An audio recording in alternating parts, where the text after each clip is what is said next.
Hey there, guys! Welcome back to a new story today. Now, suppose how would you react when your friend's little sister constantly bullies you and you can't do anything about it? Pretty frustrating, right? But that is what happens every day with Akiteru, and Iroha always teases him in her own naughty way. But he also turns her down on her face, yet she never takes it to her heart and keeps on bullying Akiteru. She even crashes into his house from time to time and blackmails Akiteru with police threats. So Akiteru had to use pesticides to shoo her off, but since Akiteru is her brother's best friend, she says she's also Akiteru's sister in spirit. That's one weird logic, but it was enough for her to keep on going with her advances. But aside from typical school life Akiteru had been already setting up his future, the Honey Place Works is a major company and the prez. Makoto is his uncle. Akiteru had been applying there for work without giving any interview or exams. It was a hefty request. Akiteru had, but Makoto decided to do him a solid this one. But there will be certainly terms and conditions for it. So first, Makoto asked if Akiteru had a girlfriend or not. Just from that, ladies' instinct got activated and Iroha started to mess around. If Makoto hears her, the job is going to go far away from his reach, so Akiteru made up that he got a cat over. Now, which breed or where he got from, Makoto got interested in all those details. Akiteru was at a loss, plus Iroha was making it even harder for him to talk. But something came up, so Makoto asked Akiteru to meet him later on. So that's how Akiteru had been living out his life, at mercy of Iroha. Still, Akiteru was giving his all from this young age to have a secure future. By the way, Iroha's big bro is Ozuma, who sits right behind Akiteru. This dude is like the kindest soul on the planet, polar opposite from his sister. He's also a part of Akiteru's game development team. But aside from that, Ozuma heard Iroha again crashed in at his place, so Ozuma thinks it was Iroha's way to show her affection. But Akiteru doesn't think the same because he's dense, but their talk cut short when the homeroom teacher arrived. Her name is Kageishi Sumire, nicknamed the Venomous Queen because she's way too strict. So after the class, Iroha drops by. She's the freshman and came to make things harder for Akiteru again, because now others will think Akiteru got such a cute younger girlfriend. Even Ozuma is confused by this sudden relationship development. That is why Akiteru had to make a run for it. Well, Iroha did it, because Akiteru didn't want to get into a relationship due to his job. So Akiteru agreed, but asked not to cross the red line. Then suddenly, Iroha really got all serious with her love confession and made Akiteru nervous.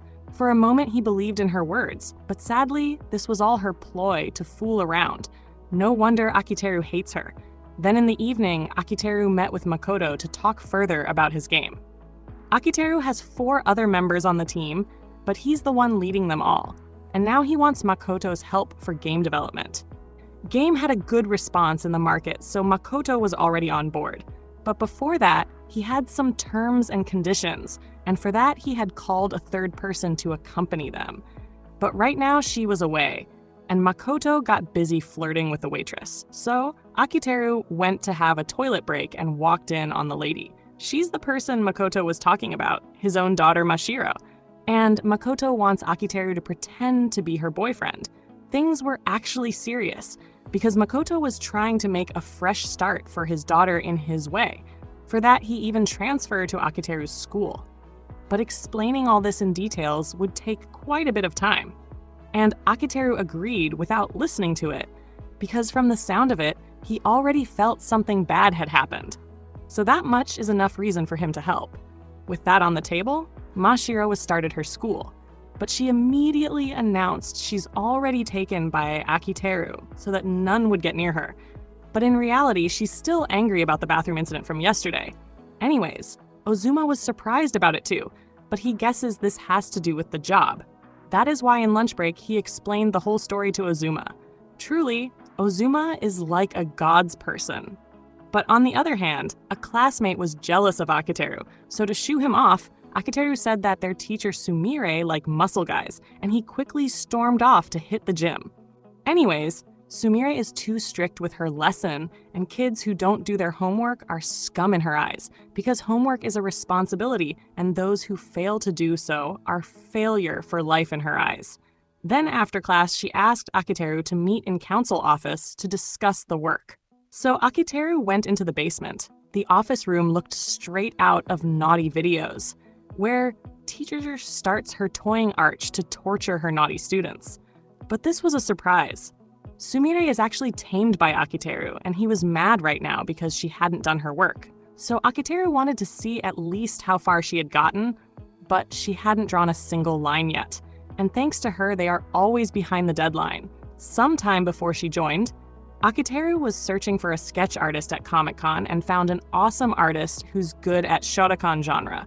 But guess who had that taste? That was their fated encounter.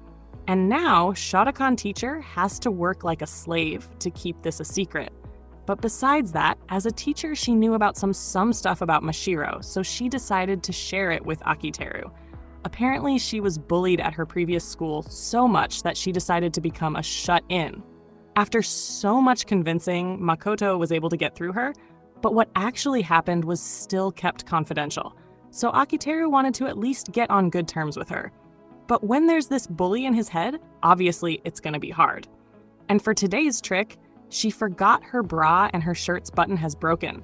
So she asked Akiteru to let her stay on his back, or others will see her. For once, Akiteru didn't want believe on her, but by chance, if what she says is true, he doesn't want to embarrass her. So Akiteru chose to play hard.